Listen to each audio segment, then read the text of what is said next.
Joining us today on Superheroes of Science, we are pleased to welcome Elita Li. Elita is an associate professor here in the Department of Earth, Atmospherical Planetary Sciences at Purdue University. So welcome. Thank you. Hello, everyone. Thanks for having me here. I'm kind of curious about what we were going to talk about. Yeah. Because service we were talking about it a while ago, and it's weather and traffic patterns. Yeah. I'm not sure how they would go together.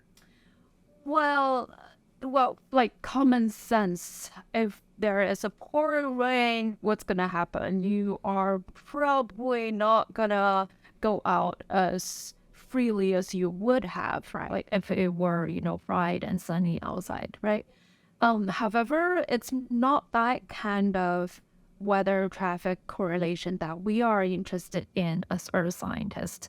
What we are interested in is by looking at how traffic generate waves, and that waves propagates through the very shallow earth, then we will look at those waves and figure out what the previous weather condition was.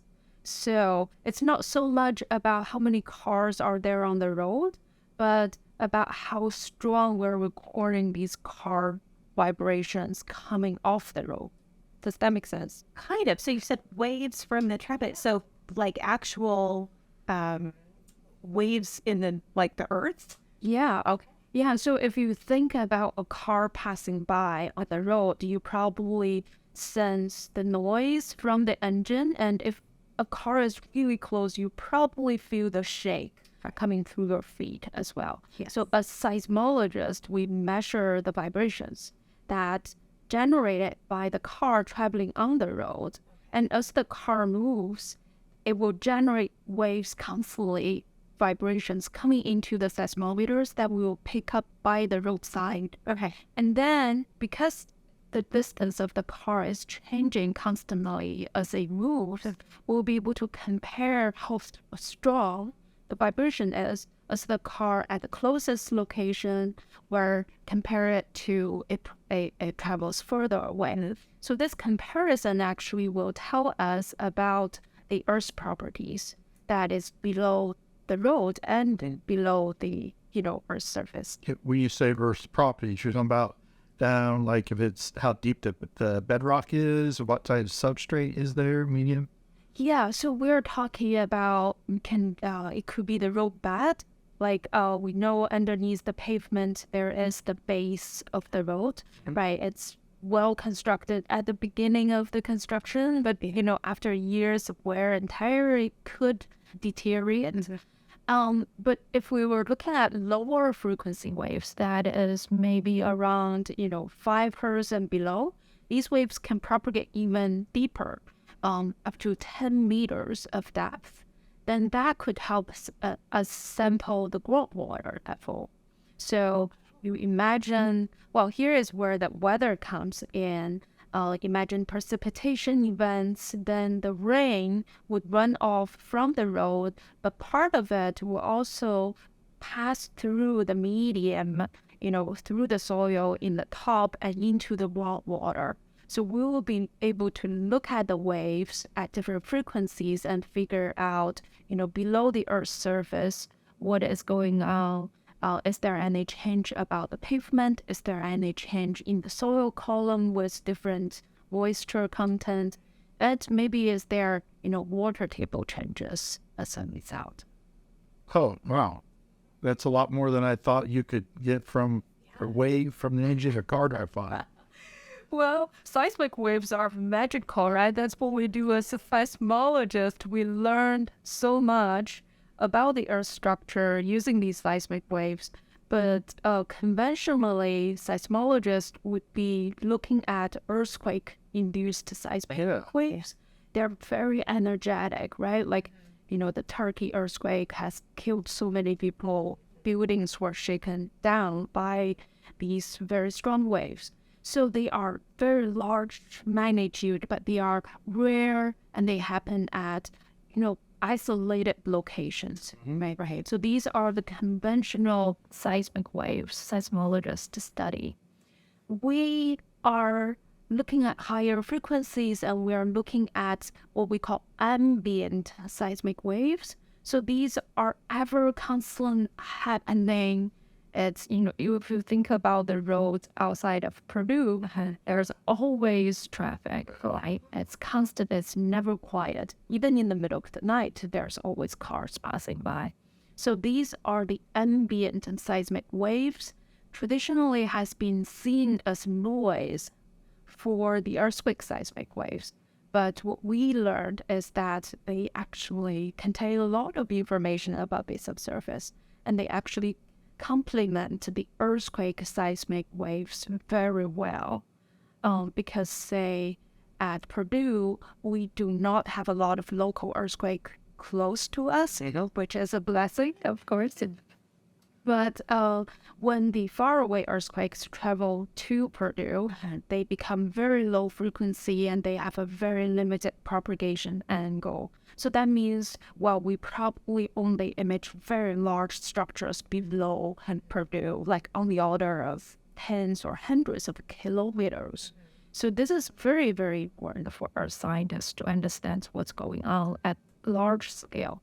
However, if we want to look at higher resolution, small scale features, like whether there's a pothole developing or sinkhole developing below the pavement, those are the higher frequency seismic waves that we will have to look for. And cars are perfect sources for these type of waves.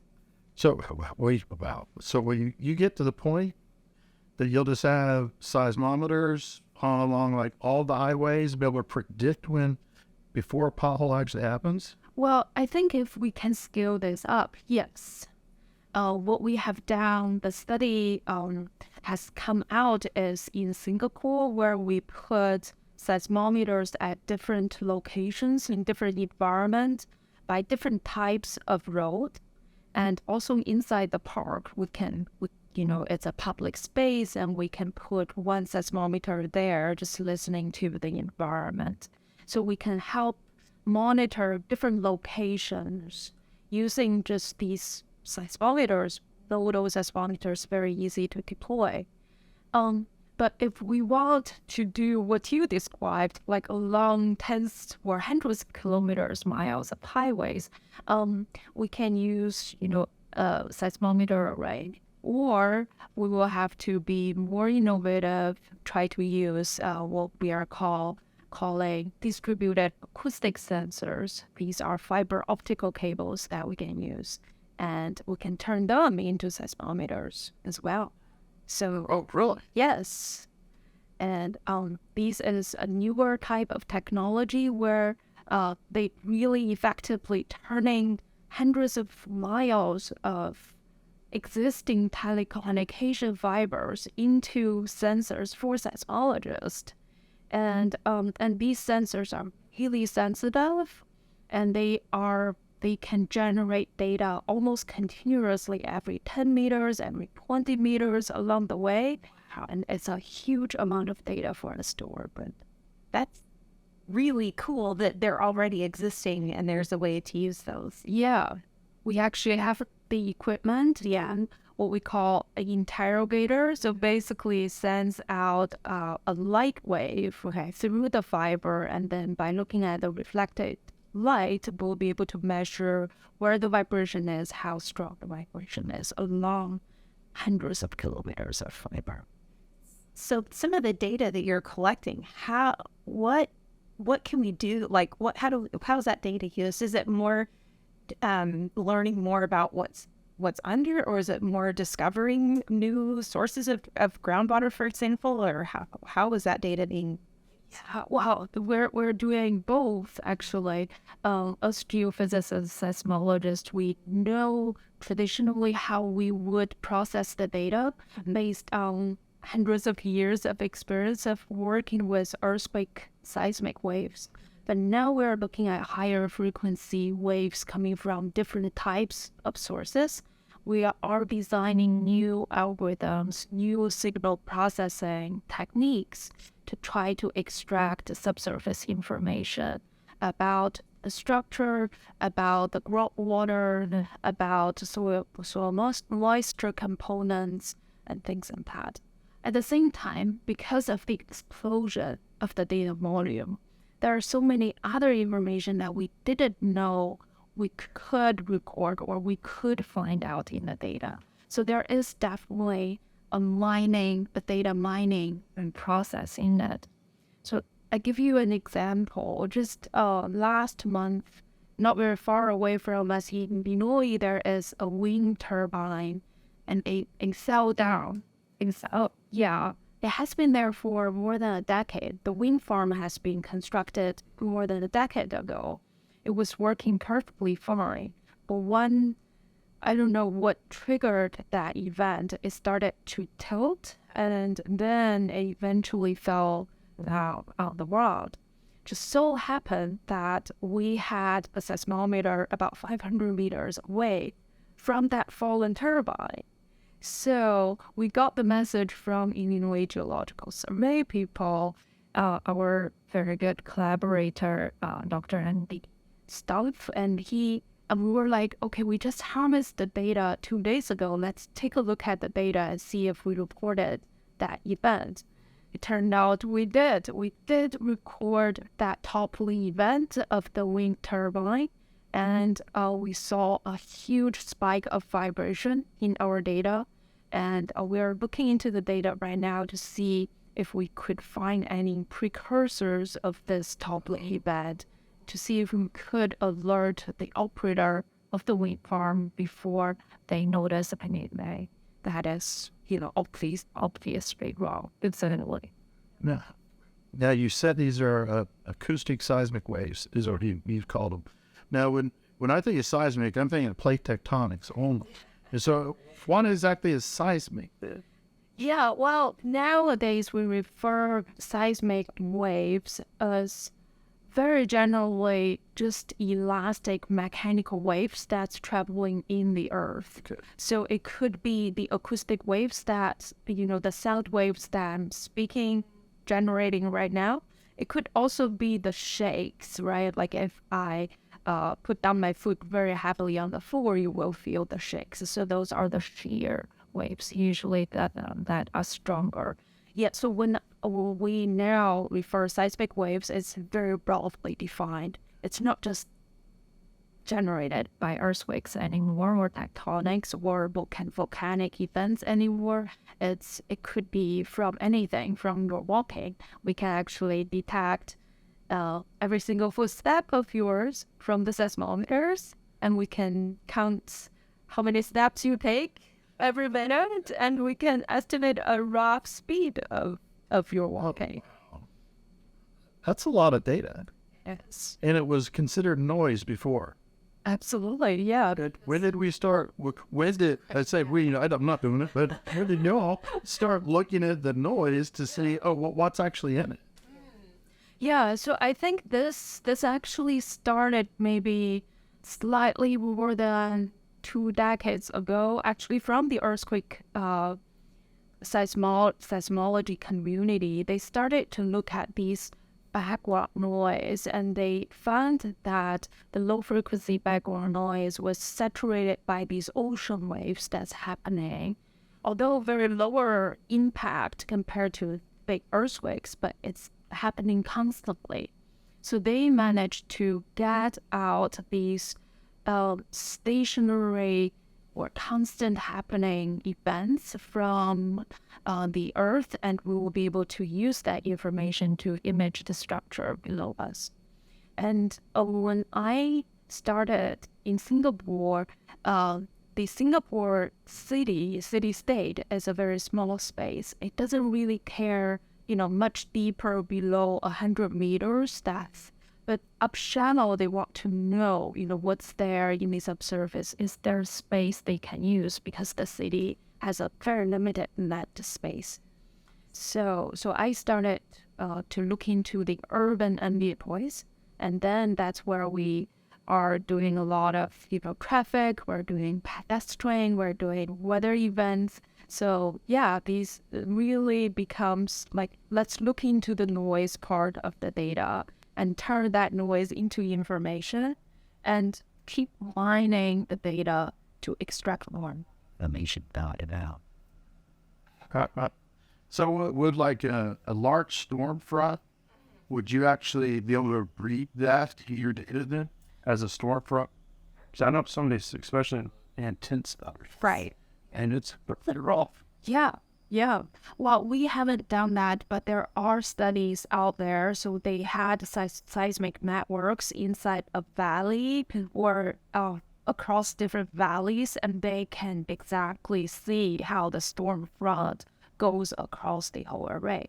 Yeah, just by looking at, think about all the vibrations that we feel, all the sound that we hear, what we hear. The seismometers nowadays are very sensitive. They can pick up those vibrations as well. Sometimes at the lower frequencies below 20 hertz that we don't hear, they hear much, much better. So yeah, so there are tons of information in this. This is actually a space where we feel the subsurface, right? The Earth scientists usually looking at, seismologists, you're usually looking at the subsurface, but it interfaces with what's happening above the surface in the weather, in the atmosphere, and also in society as well. How deep are these sensors? Of course, the seismic sensors that you're doing to be able to get that kind of information, Yeah. you'd have to like drill really far down and bury these or... Not necessarily. So nowadays we use very small nodal seismometers, and they are, I don't know what's the size in inches, but maybe 80s. Yeah, like 20 to 30 centimeters. That's what I would say. And we would just, the top of the sensor would be slightly buried, maybe by 5 centimeters of soil. Oh. And then, it's very easy to deploy nowadays, and it's nodal. It's much lighter compared to previous generation of seismometers, where you really need to dig a hole and place it nicely and a level plane, and most likely previous generation you want to deploy them on the bedrock, whereas the newer generation can really deploy it anywhere you want. As long as there is bulk, we usually deploy on the turf grass by the road or someone's backyard. And these are all the places that we can do deployments. And that's in addition to, you said, starting to use some of that fiber optic. That's already there. Yes. Yeah. So the fiber optics are also another very exciting opportunity for us, because there's already a lot of these infrastructure out there. And there's also, if you think about for every connection that we're sending out, and like our computers, there's backup fibers there, meaning these fibers aren't there just in case, right? For insurance purposes, they are actually not in use as we speak. So these are the fibers that we can take advantage of for scientific science. Yeah. So we use those unused wires, unused fibers, and not interrupting with any existing communication at all, and turn those fibers into sensors, and then we can do, a lot of analysis as to how to. How big of a computer you have to analyze that much data? That's a very good question. So we were doing some calculations. We are capable of generating terabytes of data per day. Or day. Yes. Therefore, it's so we can, if we think about this is the amount of data that we record in terms of numbers, but then how much information are we extracting from this data? And so we need data streaming, we need real-time signal processing, we need a space to archive all the data, because there are information that we know how to extract. There are also a huge amount of information that we don't know what it is yet. So we want to keep those raw data there as well, such that maybe a new student come up with a new idea that we'll be able to find the information out of these raw data. Yeah, we definitely need high performance computing. We need huge storage space for the data. And we also need to be very careful about, or we want board, to avoid, generating, too much data and for the students, for us to handle. So how much, thinking of geologists, I mean, y'all walk around and play in the soil, but how much computing do you have to, coding, programming, does your group have to know? A lot. So I find myself a lot. We have a lot of common language with computer scientists, electrical engineers, and mathematicians, actually, because we do signal processing, we do algorithm development as well. We actually are not as, similar to geologists in a way, because we do touch the rocks, we do touch the soil, but it's not like I can tell what the rock is just by looking at it as our, geologist friends. Well, it's really amazing what you're doing. I mean, obviously, but it sounds like a lot of it is to actually apply it. It's going to be down the road ways before we have enough understanding of that data and the infrastructure to be able to collect the data on a continual basis. Yeah. And so down the road, we'll be able to real time know where water tables are, yes, and be able to predict things like, wind turbines falling, even pop down to the potholes. And so that's it's really cool and exciting. Yeah. To think that that's coming down the line, that you're working on that now. And but how far down the line do you think it is? Well, some of the applications we think it's very close to the application phase. Because, say, for example, monitoring the water table, we design the algorithm to be very fast. We design a streaming method to take the data in real time and just process it up on the fly. So that part, that small function, can be applied right away. So my students worked on the Singapore data. Now I'm working with 2 undergraduate students, one from our department and another one in China, at Purdue University. So they form an international team working on data that we recorded in Yunyue and in the future in China. So these really, once the algorithm is developed, they can be applied different data apart from, all over the places. So that application, I think, is very, very close to deployment. Whereas, prediction, for example, we are still looking for the precursors in the wind turbine fault handling event. And that needs a lot of collaboration with structural engineers of the wind turbine construction company and see, what are we seeing? Are we really seeing what we think we're seeing with the mess? Yeah, I think that is a bit further from application. Well, the only thing I'd ask is if I'm running around one of your answer sensors, don't tell people how slow I am. How can you just keep that off the floor? It's cloudy now. It's all fast. But thank you for coming and sharing. And it's wow, you're doing the science of the future. Yeah, I know. That's what's so cool. Yeah, I feel like we could put the students in the perspective of the society, right? This is almost the first time I was doing something that my parents could understand it, right?